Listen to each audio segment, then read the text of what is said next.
चंदनवन एक विशालकाय जंगल था। जंगल में सभी प्रकार के जानवर रहते थे। जंगल में मोती नाम का एक हाथी भी रहता था। मोती हाथी का शरीर काफ़ी बड़ा था। एक बार चंदनवन में दूसरे वन से घूमते घूमते एक सियार आया। सियार ने जब मोती हाथी को देखा तब उसे देखकर सियार के मुंह में पानी आने लगा।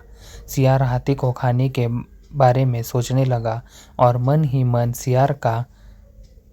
सियार का शिकार करने की योजना बनाने लगा। सियार सोचने लगा कि यह हाथी बहुत बड़ा है। अगर मैं इसका शिकार कर लूँ तब मुझे कई दिनों तक भोजन की तलाश में भटकना नहीं पड़ेगा। ऐसा सोचकर सियार हाथी के पास गया और उससे बोला, हाथी दादा, हमारे जंगल में कोई राजा नहीं है।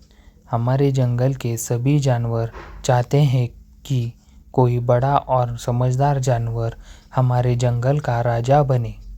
आप बड़े और समझदार दोनों हैं। क्या आप हमारे जंगल का राजा बनना पसंद करोगे? सियार की बात सुनकर हाथी खुश हो गया। उसने राजा बनने के लिए हाँ बोल दिया। इस पर सियार ने हाथी को अपने साथ चलने के लिए बोला। हाथी राजा बनने की खुशी में झूमते हुए सियार के साथ जाने के लिए तैयार हो गया। सियार हाथी को ऐसे तालाब में ले गया जिस तालाब में दलदल था। हाथी राजा बनने की खुशी में इतना मस्त था कि वह बिना सोचे तालाब में नहाने उतर गया। जैसे ही हाथी दलदल वाले तालाब में उतरा, हाथी के पैर दलदल में धंसने लगे। उसने सियार से बोला, तुम मुझे कैसे तालाब में ले आए? मेरी मदद करो, मेरे पैर दलदल में धंस गए हैं। हाथी की बात सुनकर सियार जोर जोर से हंसने लगा और हाथी से बोला, मैं तुम्हारा शिकार करना चाहता था, इसलिए मैंने तुम्हें राजा बनने की बात झूठ बोली। अब तुम दलदल में फंसकर मर जाओगे और मैं तुमको अपना भोजन बनाऊंगा।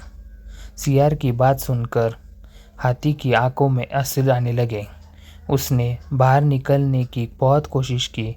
बहुत बार सियार से बाहर निकलने की विनती की, लेकिन सियार ने उसकी मदद नहीं की और हाथी कुछ देर के प्रयत्न के बाद मर गया।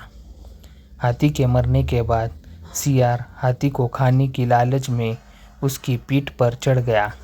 हाथी को खाने के लालच में सियार यह भूल गया कि वह भी हाथी के साथ दलदल में नीचे जाता जा रहा है और अंत में सियार भी हाथी के साथ धीरे धीरे दलदल में धंसकर मर गया।